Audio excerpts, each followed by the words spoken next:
Welcome to Not So Silent. Let's rock and roll. Episode 1. We're pretty sure we're right. I wouldn't bet on it though. Today is July 20th, and man, the coronavirus is heating up. Not So Silent is sponsored by Six Kids Construction. Right now, everyone is stuck in their homes, their little personal prisons, and we need to make improvements on these houses. What better way to improve your house than putting on a fresh coat of paint? If you're in the St. Louis area, look up 6kidsconstruction.com. That's the number 6kidsconstruction.com. Get a free quote today. Again, 6 Kids Construction.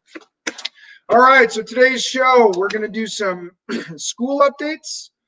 We're going to talk a little bit about college updates, although those have been quiet, and even get into some elementary school updates across the country. We'll have some sports updates for us. That's really the goal here. And we got a little prognostication station, some serious or satire, and our top 5 casts of all time. Casts, C-A-S-T-S, casts of all time. So those will be hotly debated, I am sure. So let me welcome in. I'm Taylor Duncan. I'm in Chicago, Illinois.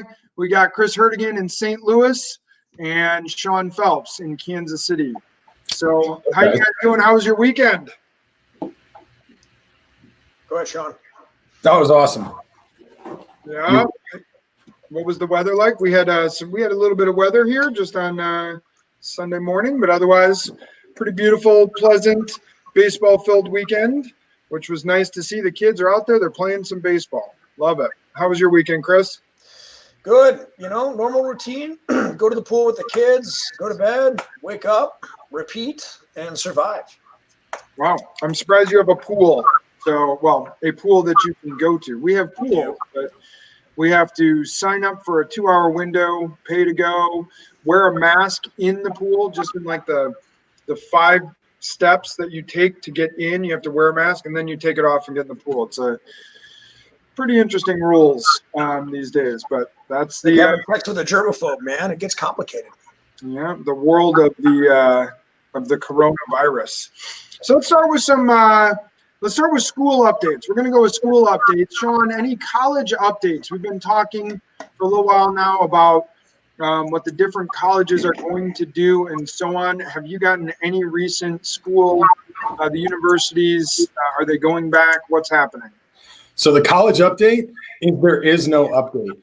And they're leaving it until the very last minute to tell you what's actually going to happen, which I think is to keep those school town economies humming. They want you to sign up for your lease. They want you to buy the school apparel. They want you to move in, stay enrolled in your classes and pay tuition.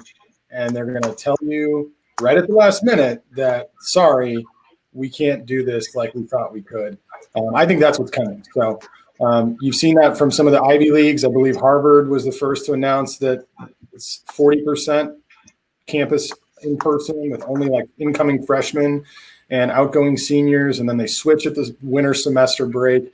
It's going to be really interesting. Most schools have decided to depart from campus Thanksgiving and return late January and have a longer winter break and eliminate some of the fall breaks, Thanksgiving breaks, and spring breaks from their academic calendars to create a longer winter break so there's not as much coming and going. I think there's going to be a lot of big changes coming, and they're keeping really silent because they don't want us to know. They don't want to reduce enrollments or have people not signing those leases and moving in. Yeah, I mean and actually the Harvard announcement, it wasn't 40% classes, 40% of students will be back on campus. However, all classes are going to be online. And again, what they're trying to do, at least in my not so humble opinion, is they need the dorm fees. They can't possibly operate without the dorm fees. That's why the freshmen are coming back, and then they'll switch to the sophomores. And yes, they're going to have less people on campus, but they need the dorm fees. They're recognizing for the first time they're a business, and surprisingly enough, businesses don't operate if your customers don't come to the stores and buy stuff. So unfortunately, I think you're right, Sean. I think there's limited information coming from the colleges, and the ones that are coming out and saying, we're back, we're going back, we're going to be on campus. And yet when you find out about the class schedule, from what I have seen, it's 80-90% classes are online. Now, There are some small universities that are not doing that, but by and large, from Michigan State, University of Illinois, University of Wisconsin, every class schedule I've looked at is 4 out of 5 classes for a student, 5 out of 5 are online. And then I saw another one where one discussion, so their entire calendar is online with the exception of 7:45 to 9 in the morning on Wednesday discussion. Another one where it had 2 discussions in person. And so a vast majority of the university education portion is going to be done on that YouTube university that's I think we've all seen just isn't working. So I'm scared for the college students. I think they're going to be all online. I think if you're a college student, Chris, if you're a college student, remember back to when you were 18 years old and had hair. When you went to school, would you have cared if it was online or in person, like the actual class? Right? Like still got to move in, still went away from home, but your classes were online. Would you have cared? I don't think I would have cared. I probably would have preferred it, honestly. But there are some kids I've spoken to who they're limiting dorms and even in some cases apartments to only one person per dorm or one person per apartment. And so they're debating whether or not campus life is even going to be campus life. They'd be fine going back to school and hanging out with their friends, but they don't know if their friends are going back. So everybody's kind of waiting. It's kind of like, it feels a lot like when you try to get people to commit to a New Year's Eve party. It's one of the most difficult things to do. You try to plan in advance. Nobody wants to commit, but nobody wants to be left doing nothing on New Year's Eve either. But it's like an expensive New Year's Eve party. So it's tough to get a group of your friends to all commit. So everybody's kind of waiting on each other to go, are you going back or not? And this is true even with private schools. So I think the parents, again, are more upset than the students. But gosh, I personally wouldn't care, but I don't even think campus life is going to be the same. My question is why do you guys think we're doing this? European schools have all opened up. Our death rate has gone down. Yes, our testing positive rate has gone up because we're testing more people in a day than we tested for the flu the past 3 years combined. Why is this happening? And why won't any school, even private schools, just stand up to it and go, no, we're going to go full session? Well, hang on. So the death rate has started to slightly tick up, although it is not dramatic. We're nowhere near our April and May, 2,500 dead a day situation. We did last week have the first day I've seen in a while. I use Worldometers, and we had our first day last week where it went back over 1,000. It was, our worst day of the week was typically in the high 8s or 900s, and it just barely smidged above 1,000 last week. I believe on Wednesday it was 1,007 or something like that. But you're right. I don't know. I don't know the reasoning here. The crazy part is I keep hearing everything. The second that we have gotten together in any sort of group shuts down if there's one positive case. And I agree with you. I'm not saying it's the flu. It's not. I think a lot of doctors have said this isn't the flu. It doesn't act like the flu. I get that. However, I think, again, the policies we're enacting are stupid. I heard recently somewhere something like under the age of 15, this year so far, there have been like roughly 150 deaths from the flu, and there were roughly 30 deaths from COVID. And then on top of that, from suicide under the age of 15, it was in the few hundred. It's like 400 or 500 deaths. And I'm thinking, well, I don't know. I think that's a bigger concern of mine than keeping these kids at home. Sheltering them at home, not allowing them to see their friends. My soon-to-be middle school student who does not exactly love school, he said to me the other day, this is the first time he really just wants to go back to school. He's terrified of this idea of not going to school. And he's able to play baseball with his friends and everything else, but he wants to get into school. He wants to go see his friends. The school is more than just education, although that is obviously the purpose of it. It's also the social outlet. It's where people learn, just interaction with others. It's also daycare, kind of moving into more the elementary side of things. I was shocked. We filled out a survey for my local area, my schools, my district, as to do we want our kids in or not. I was really surprised that they sent us the information. I thought they were going to keep it, make a decision, and we weren't going to know what everyone in our district thought. But they actually sent it to us. And a vast majority want their kids back in school. 7% said they did not. They wanted to do online. Over 60% wanted them in school. There's like the remaining 26 or 28% or whatever it was were unsure. So it was an overwhelming majority said get them back into school. And yet we're still sitting here on pins and needles. Are our kids going to go to school? Well, I'm not let's sure what the online class thing really does to solve the problem if you're on campus. I mean, colleges have pretty precedented breakouts of STDs relative to the rest of the population, like enormous amounts of cases. And I don't think those are contracted in classrooms. Yet they break out like crazy in college campus towns. So I don't know how online classes really solves that problem. Just social distance and wear a mask and go to class. I would agree with that. Yeah, I'm concerned personally about, we have 2 full-time working parents, and this is going to be a significant cost to try to have childcare during the days where they're schooling from home. Not to mention the education is extremely lackluster. They flood the kid with assignments that are done off hours that the parent has to manage. So I've looked into private school, looked into homeschooling, but there's no guarantees that they stay open either. And I'm guessing it's mostly political, but like I just can't understand it. The ramification of this go really, really deep. I think this is all CYA, right? This is a legal thing, maybe more than anything else. This doesn't make sense to me. It's either the teachers' unions or it's a legal liability. I can't understand. I mean, if the parents want their kids in school, because Chris, I'm with you. There's just this just doesn't make sense. My kids are getting dumber by the day, and we're going to destroy a whole generation. You can't just remove a year's worth of learning from a whole generation and expect there to not be problems. Not to mention emotionally, everyone talks about the emotional side of this, what it does to a kid. I'm not as worried about my kids. My kids are fine. They're in travel sports. They see their friends all the time. They'll be okay.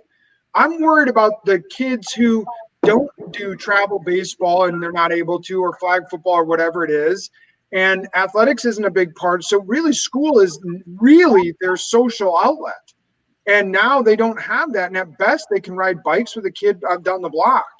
That kid, if he's 8 or 9 or 13 years old or whatever, boy, you leave him to his own devices, no friends. That's super healthy for a young person's brain. And then at the college level, I think the education is far worse. I don't get it. I think we need.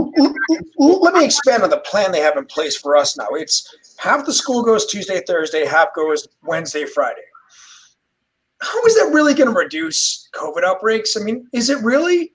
And what's even less shocking to me is if you're together with a student board and a teachers union, it's like, hey guys, we're going to take a day off of the week. Should we take it off Monday or Friday? Like, it just reeks to me of like, we're going to get paid no matter what. And I hate to generalize this because there are teachers that want to be back in the classroom, but there are plenty that are just like, I'm going to get paid no matter what. So yeah, let's err on the side of caution. Yeah, why risk it, right? I'm in the private industry. You know what happens if I don't risk it? No risk it, no biscuit. Like I don't feed my family. When you can feed your family and do less work and stay home, it's not aligned. It's just like unemployment. The longer they pay people more to be on unemployment than at a $20 to $25 an hour job, people aren't going to get jobs. The narrative is really interesting because at the start of COVID, it was flatten the curve and take a look at all these essential workers and who's essential. And it was all this like glorifying and honoring people that are essential to the economy, like teachers and police officers and doctors. And now we're to the point where it's somehow that we are trying to get as many possible police officers and teachers to call for early retirements. And despite the curve being completely flattened, we're still panicked. And I just don't understand where that narrative has come from, because 3 months ago, I was having to learn about what flattening the curve meant, and I was having to learn about the value of essential workers. And now I'm being told those people aren't essential anymore. Let them retire. We don't need them. And this is terrifying, even though the curve is flattened and it's still a major crisis. It doesn't make sense. It doesn't. And, I hate to point my finger at Dr. Fauci. We all know who he is. For the first time, we really know who this guy is. And again, I do no ill will towards him, but he just came out. I found this to be one of the dumbest things he said, but this is the guy who supposedly everyone needs to listen to. He's the expert on this. And he just heaped praise on New York's handling of the virus. Oh, okay. Yeah, he's officially. I was shocked when Take I him saw out to the woodshed. there's a quote attributed to him. He heaped praise on it, and yet New York and New Jersey, we have 143 deaths. New York and New Jersey make up 48,000 of our 143 across our country. Yeah. New York by itself is almost a quarter of our deaths, and yet they got praised for how they handled. It feels to me like Cuomo flipped him a 20 or something. Well, it's not here yet, but my new wall decor is I've got one of those Cuomo posters. Stop it. You know what? You may want to grab one. That may be worth money down the road because those are going to burn ASAP. I actually thought about buying one because I do think it'll be worth money when this shakes out in 5 or 7 years and you can look back at that poster. For those of you who don't know, go check out Andrew Cuomo's poster on the pandemic. He created his own poster to show what an amazing job he did and how bad the GOP senators and Trump and everyone else were at this. And yet in his state, we have almost 33,000 deaths, which is more than California, Florida, Texas, and Georgia combined by, I'm guessing, well over double. And yet he made a poster showing how amazing he did. It's poorly done. It's not. It's good. It's very cluttered. It's not. It's weird. It looks like a poster that was made for like a 7th grade science fair. Yeah. So, all right, let's move on. Keep the show moving here. We got some sports updates. This weekend, the NFL Players Tweet Storm. So the NFL Players Union encouraged their participants, so the players, to send out a bunch of tweets pushing the NFL that they want to play. However, the NFL supposedly has not done enough for them to get out there and play. They came out a couple days prior and said, we are very well aware of what Major League Baseball did in their negotiations and what a mess it was. We're not going to have it happen. Kind of feels like they're heading in that direction. Sean? It's interesting, that's for sure. You got all these players on both sides. You got the Drew Breeses and the Deshaun Jacksons of the world coming together saying, we want to play. I think they were very careful about the hashtag that they picked. It's we want to play.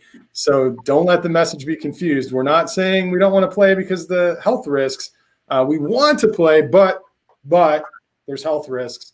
Anytime you throw the but in there, you know that what their real concern is. So I don't blame them for being concerned. In fact, if I'm an athlete, especially if you've been smart with your money and you're on your 2nd or 3rd veteran contract, you've got millions of dollars, why not? It's a tough sport. Your body gets beat up. Maybe play half as many games or, maybe do what some of these colleges are doing and only play your conference opponents and play a couple of games to just keep the fans interested for next year. But if I'm Drew Brees, Russell Wilson, Aaron Rodgers, any of the Aaron Donalds of the world, I'm not really itching to get back out there and work a lot right now if I don't need to. But if I'm one of the young players, this could really jeopardize a lot of the younger players' careers. Again, this kind of screams one of the big things that they want is an opt-out clause. And what they want is players to be able to say, hey, I'm concerned. I have a 1-year-old at home, or I'm concerned because for whatever reason, so I don't want to play. I'm curious what the opt-out clause they want is. Is the opt-out clause pay me my full pay if I don't play? I don't know what it looks like. You got to assume it's progressing towards some form of guaranteed contract. It is. And to me, again, I'm just frustrated. Of course, everyone in the media wants to spin it as, the crazy owners who have billions of dollars or whoever it is, or the teachers, we got to protect them. But at the same time, no one's out there really screaming, go protect the guy who runs the local restaurant that's definitely going to go out of business here soon. Or the person who opened up the local boutique, selling clothes, and they can only have 3 people in their store at a time and they're going to go out of business. Or all of these other people, no one's saying, hey, they need a guaranteed contract. So I don't know that the players need a guaranteed contract. Again, I don't know the exact negotiations, so I'm not trying to call out, Todd Gurley or whoever it is, or Drew Brees. I mean, they're by and large, they're, good people and they play a tough sport and there's no guarantees in their sport.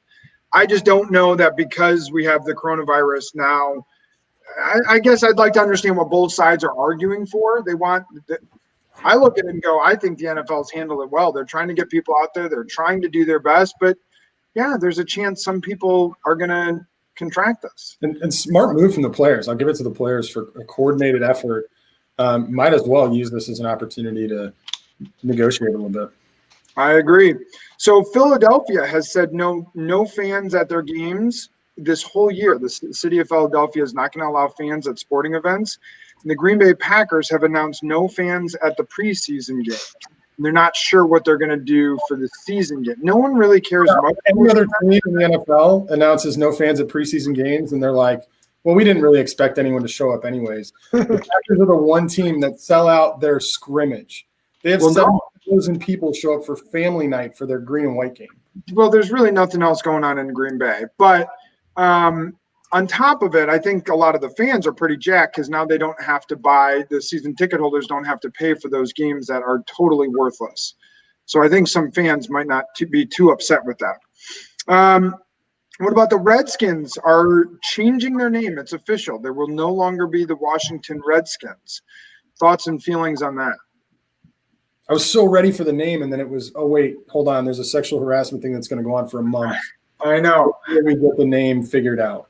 Yeah, how about that? How about the cultural issues going on? The sexual harassment, up to 15 former employees have said that they were one of the reports I saw, one of the sales women was told to dress more provocatively and things like that to sell, the luxury suites and things like that. That's a lot of, kind of as they've said, the madmen culture going on in the Washington Redskins organization. I just, that team, man, when was the last time you heard something good come out of that team? Well, Cuban recently came out and criticized Snyder and saying, you got to own it. Why doesn't Dan Snyder sell the franchise right now? Doesn't this seem like the perfect time to sell the franchise? The new owner gets to pick the name. They get to brand it. Cuban can come in and buy the Redskins. It seems like it'd be the right time to do it. Yeah, Cuban, for as much as I can like the guy, he had his own issues a couple of years ago with the Mavericks. I probably would have just kept quiet on this one. He did do a good job cleaning it up, if you will, but he still had it happen. And his allegations were far worse. Now, again, was he the person doing it, or was it just within his company? It was just within his company. And he did clean it up. He put in a new president, and it was a female and things like that he did to cover his tracks. I just probably would have kept my mouth shut. He also recently, to kind of follow on the Cuban thing, he recently came out and was very upset. Why are there anthem police? Just let the people kneel if they want to kneel for the anthem. Couldn't you look at it and say the exact other way around? Like he was trying, that was kind of your typical cancel culture of like, stop it, let people do what they want to do. Couldn't you say the other way around and go, well, no, can't we just tell people they got to stand for the anthem? How hard is it to stand for the anthem and protest in different ways? I think Cuban likes the attention. Yeah, Cuban loves attention. But I don't know. I thought that was ridiculous. And then to go on the cancel culture, how about Nick Cannon? Nick Cannon not canceled. He did get canceled from Nickelodeon, but didn't get canceled from his Masked Singer on Fox. Masked Singer. Now, here's the thing. I was happy he didn't get canceled. I was. He came out with some dramatic anti-Semitic language in a podcast, like really bad stuff. And if you look it up, it's not pretty, right? His stuff is crazy conspiracy theory against Jewish people. However, that's freedom of speech. I'm preferred that he doesn't get canceled because I think that's stupid that every time someone says something that others don't like, they're automatically just done. You're gone. Now, you argued probably this wasn't some tweet he put out when he was 16 years old. This was a recent podcast when he came out and expressed his anti-Semitic viewpoint. And he did not get canceled for it.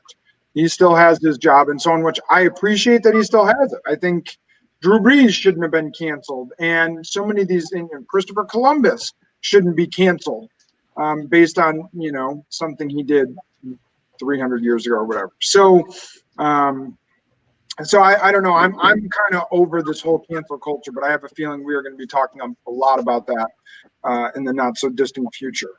Any thoughts on Nick Cannon? Now, I have one on the NFL though. We skipped too quickly, which is I wonder if it helps the NFL to delay the season so this whole kneeling anthem stuff starts to die down because people do lose energy around it and it starts to get forgotten. And I wonder if that hurts them or helps them in some ways politically. That's an issue they're going to have to deal with.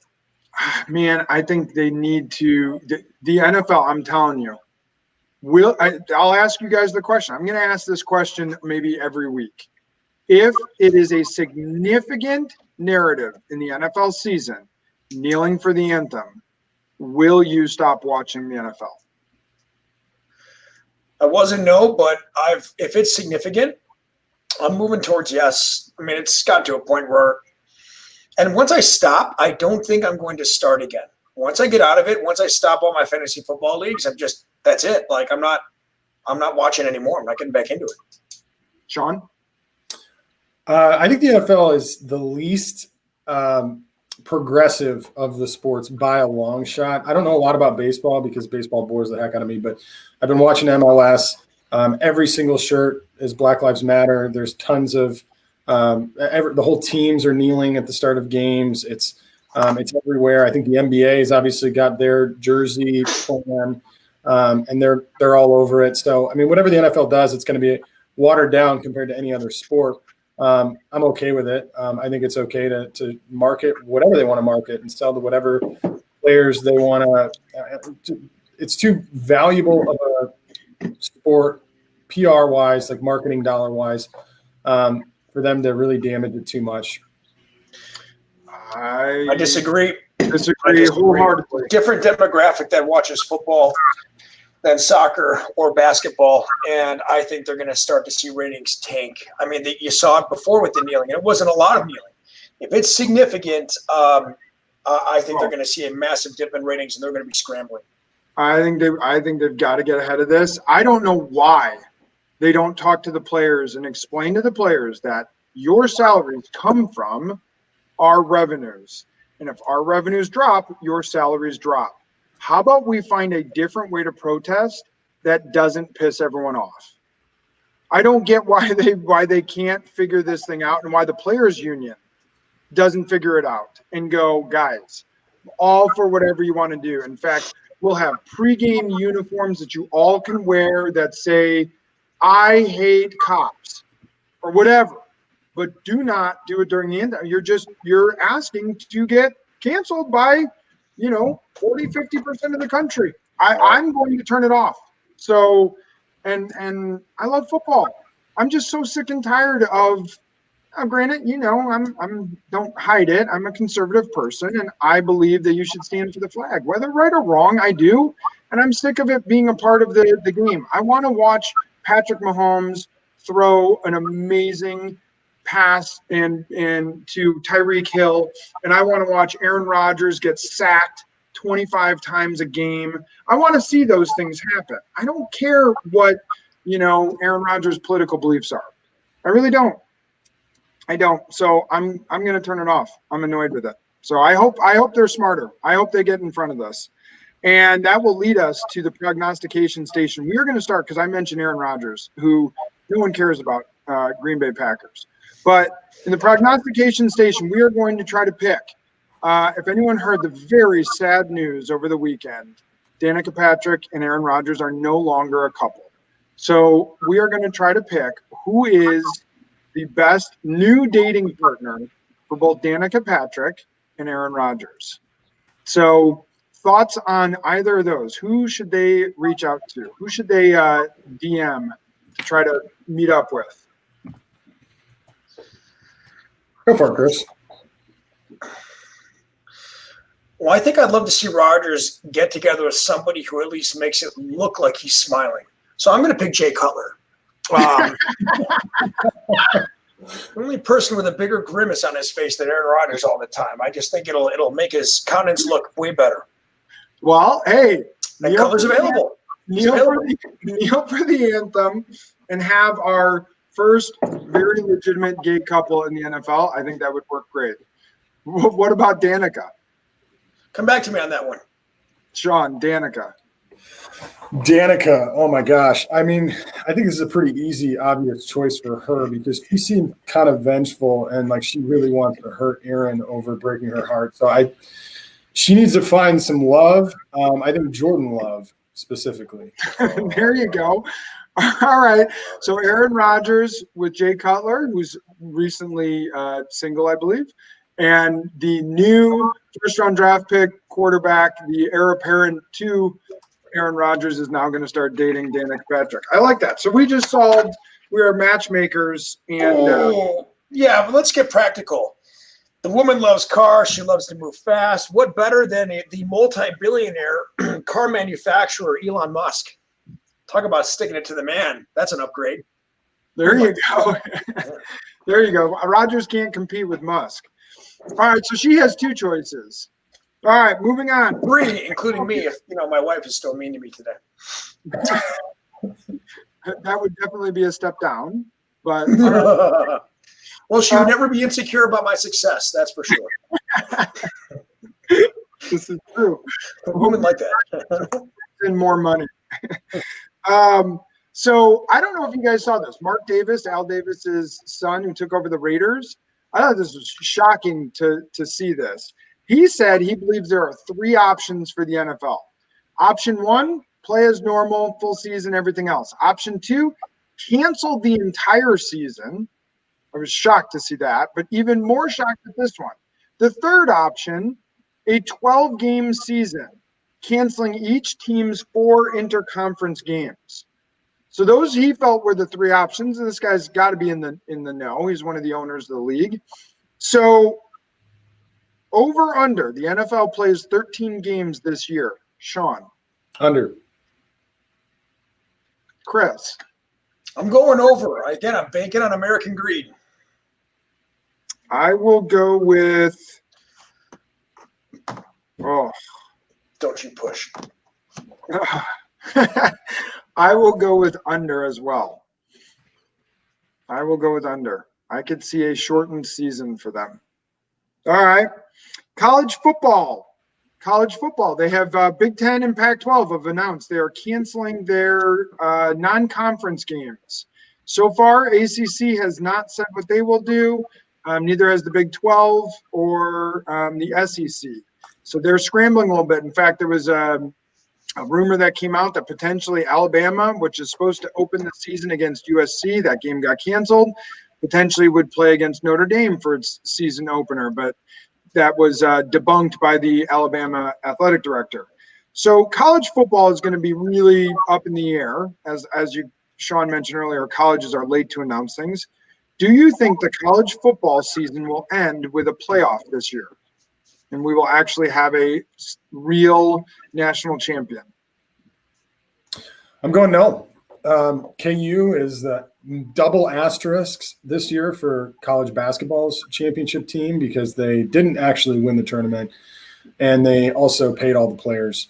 So I think college football is going to follow suit and have a end of the season best number 1 ranked team. It'll probably be debated between Clemson and Alabama, but I don't think there'll be a national championship game. All right, Chris.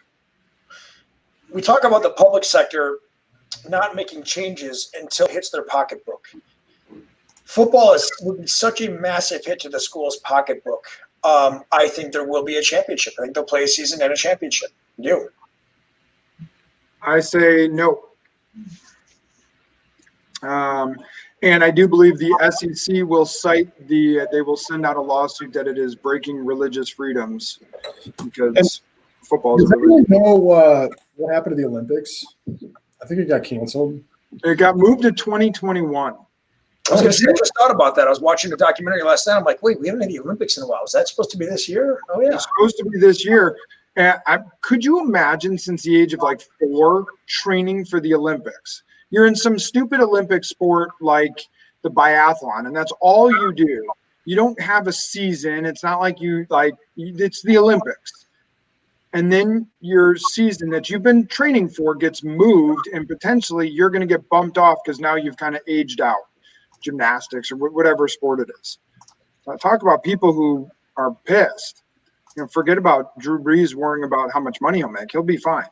And we're talking people who don't even make a lot of money, but it's like one time in their life that they have a shot of doing what they've wanted to do since they were 5. Especially if you're a gymnast and can't afford to grow another inch, you're going to smash your head on the uneven bars. Or gain an extra 2 pounds. Mm-hmm. Let's just all hope that Marble Races comes out with an international competition that we can tune into in August. Yeah. Will the NBA finish their year in 2020? They're about to begin. Will they be able to finish? Sean? No. Nope.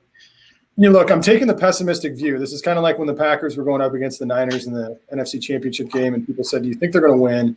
And I said no, despite being a big Packer fan, because if they win and I'm wrong, I'm happy.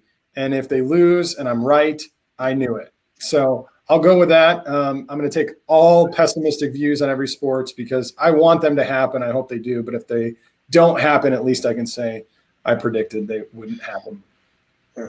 All right.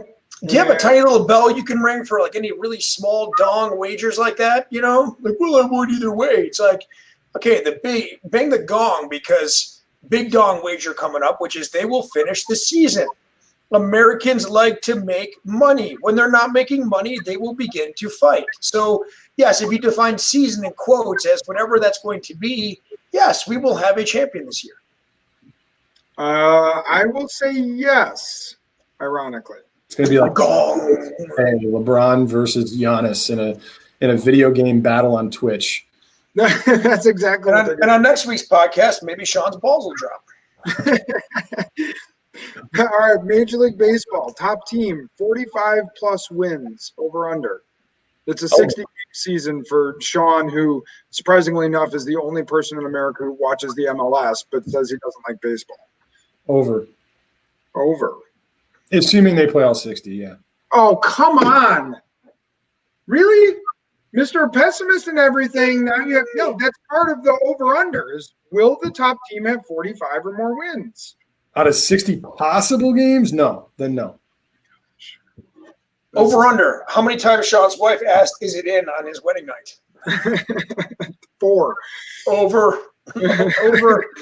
Jeez, all right. Mental dong. Okay, I'll take a push. It's gonna hit 45 on the nose. Oh wow. That's like putting all your money on 00 and roulette. Wow. I don't want Danica to be intimidated by my success. I need to manage my money and lose enough of it that she's still interested. All right. I will take the under because I'm hedging my bet that maybe they don't play 60. And even if they do 45 and 15, it's not going to be easy this year. And I will I believe the White Sox will win it all. I don't know. Not going to be managing those pitch counts as much. All right. Serious or satire? We got some serious or satire. I have one article for you guys. I think is a good one. You guys tell me, is this real or is this fake? This is Burger King. This is a headline. You guys tell me if you think it is serious or satire. Burger King becomes a leader in fart prevention technology. That's serious. I don't think you could make that up. So yeah, I'm gonna go serious. Sadly enough, it is serious, and it's from thetakeout.com, and it goes on to explain how one of the biggest threats to the future of humanity is cow farts, and Burger King is working on creating cows that fart less. Man, I love the Whopper. You'd have to do a lot of kneeling and social justice stuff to get me to stop eating Whoppers. That is a tasty burger. Well, that's what they're doing. They're going to give you a tasty burger, and you're going to save the world. Oh, my wife will. One cow fart at a time. All right. Okay. I have it's more of like a true or false. According to oddschecker.com, Donald Trump is in the top 4 most likely to be named president in 2024. I mean, it's got to be true. That's true. Wow. I was going to That's true. Behind Biden, Pence, and Kamala Harris. He's number 4. How about this? So if Trump were to lose in 2020, he can run in 2024, right?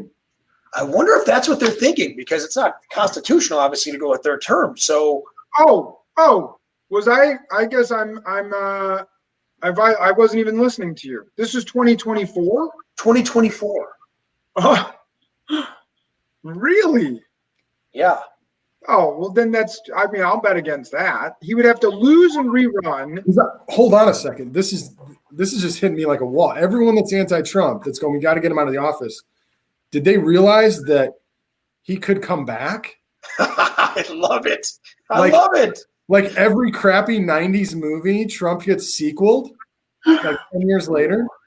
Well, oh my gosh. Could you imagine? Like, it was so difficult. 2016, the last month, was so hard to just live during that. And we're going to have to go through that again for about 3 months. Remakes are not all bad. He could be like Mad Max Fury Road good, or he could be, the new Star Wars trilogy bad. The ratings are going to be through the roof. I hope Dana White, Joe Rogan, Vince McMahon are like put together this like Biden versus Trump too. Ivanka's in the top 8. Well, see, Ivanka, I would totally vote for her. I think she should be in the top 4, but I don't know about the Donald. I don't, or maybe are they prognosticating that when he gets in, he's going to shift around our constitution, allow a third term. That's one of the thoughts, maybe. Yeah. Anyway, that's mine. All right, Sean, serious or satire? What do you got? Yeah, so environmental groups are concerned because seagulls have been rescued with disposable masks used for COVID that have been covering them. They're tangled in them. And we have a new epidemic of like the plastic straw in the turtle's nose, seagulls getting stuck in these masks. No, satire. It's a little bit of both. Okay, so seagulls were found with COVID masks, and it is a concern. How big of a concern? I hyperbolized it a little bit. Nobody's freaking out yet, but it's on the radar as a possible freak out. There are disposable masks getting in the ocean, polluting things. It's a risk. So that's like, Sean, that's like asking, do you know how stupid your mom thinks you are? There's no right answer, man. Come on. All right, on to our last segment, top 5s, my favorite part of the show, where we will list off our 5 favorite whatever. This week, we are doing top 5 favorite casts, or best casts of all time, CASTS, top 5 best casts of all time. I would love to hear what you guys think, your top 5 casts of all time. We will go in order, and we will start with, I'll go Sean, Chris, and then me this week. So and then we'll do some honorable mentions too. Chris, you don't like that? You think that's cheating? I want to do honorable mentions. So your top 5 casts of all time. Number 5, Sean. All right, I'm going to tease you with all of mine. So I'm going to start naming cast members, and you tell me what I'm talking about. So we've got a cast that includes Ed Helms, Rob Corddry, Rob Riggle, Steve Carell, Louis Black, Stephen Colbert. The Office. No, The Daily Show. Jon Stewart. Yeah, The Daily Show. Holy cow. And you know what? Louis Black, those guys, the Daily Show made them. That's a fantastic one. And I used to love The Daily Show when I was in college. How crazy is it that The Daily Show has taken that turn from when it first came out, you had people on both sides that loved it. They were just making fun of everyone. They made fun of Bush. We all laughed. They made fun of Obama. Jon Stewart left. Simple. Yeah, man. Yeah. No, totally left. All right. Chris. I'll give you a cast. Jack Nicholson, Glenn Close, Annette Bening, Pierce Brosnan, Danny DeVito, Martin Short, Sarah Jessica Parker, Michael J. Fox. I could go on. Natalie Portman, Jim Brown, Jack Black, Pam Grier. Is this like an original Batman movie? This is the cast of Mars Attacks. Amazing cast. Oh, yeah. Not such an amazing movie. They swept the Oscars, right? Yeah. Maybe the nominations. Amazing cast. That is a good cast. All right. I'll give you mine. This one, you're going to get mine right away, though. Phil Jackson, Scottie Pippen, Dennis Rodman. Yeah. Chicago Bulls. Yeah, Chicago Bulls. All I right. mean, you have the greatest, maybe coach in any sport of all time in Phil Jackson. The greatest athlete probably of all time. And then 2 other Hall of Famers on the same team. And I didn't even get into the role players. Yeah, I didn't really think sports cast, but I like the outside of the box. Okay.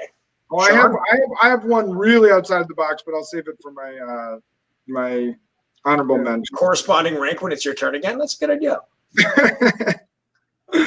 Oh, that's wonderful. All right. So that was, by the way, that was the second three-peat, 96, 98 Bulls, 96 through 98 Bulls. All right. So, Sean, number 4. I'm sticking with movies and shows as the spirit of the top 5 was. Taylor, you must not have read the memo very closely. So I don't know why this movie didn't have better reviews. I loved it. I thought it was great. The cast included John Travolta, Uma Thurman, Vince Vaughn, Cedric the Entertainer, Andre 3000, Steven Tyler, The Rock, Danny DeVito, Wyclef, and Fred Durst. I thought I had it at first, but I don't. I thought I did too, and it is Be Cool. I was going to say Get Shorty. It's not Get Shorty. It's like one of those Tarantino's. Okay. Yeah. That's a good cast. Okay. It's a good cast. All right, Chris. Oh, you should guess this one. Stallone, Statham, Jet Li, Dolph Lundgren, Randy Couture, Steve Austin. Yeah. 1 or 2. What? Number 1, the original. I mean, what movie? The Expendables. Bringing back all the major action stars into one big movie. That was killer, man. That was a tough cast to get together. You guys are terrible at this. Yeah, you bet. All right. Here's a good one. You guys won't get this. Dennis Hopper, Michael Rappaport, Waterworld. Oh, okay. Val Kilmer, James Gandolfini, Brad Pitt, Christopher Walken, Christian Slater, Patricia Arquette, Samuel L. Jackson. Pulp Fiction? I was thinking Heat at first, but I don't think it's Heat. Heat would be De Niro and Pacino. Yeah, well, Kilmer. There are like 3 movies Val Kilmer's been in that are good.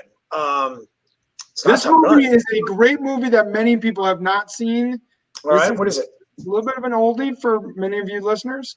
True Romance. Okay, I remember that. Yeah. Yep. True Romance. And Christopher Walken has one of the greatest scenes in any movie. It's crazy. Christian Slater, maybe his finest performance. All right, small cast, but one of my favorites: Matt Damon, Ben Affleck, Robin Williams, Minnie Driver. Good Will Hunting. Yeah, such a great flick. Yeah.